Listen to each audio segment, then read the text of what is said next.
করি। দেখো যখন কোনো সংখ্যার শেষে 5 থাকবে তখন আমাদের বর্গ বের করা আরো বেশি সহজ হয়ে যাবে। কিভাবে?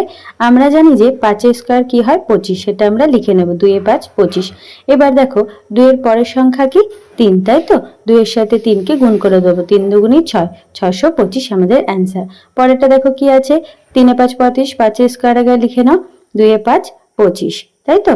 এবার দেখো 3 এর পরের সংখ্যা আমরা কি জানি 4, এই দুটোকে গুণ করে দেবো 3 4 12, লিখে দিলাম। এর পরের সংখ্যা দেখো কি আছে একইভাবে আমরা 5 এর স্কয়ার 25 লিখে নেব এবং এই 6 এর পরের সংখ্যা কি হয় 7, সেটাকে লিখে নিলাম 6 7 42, আমাদের হয়ে গেল উত্তর।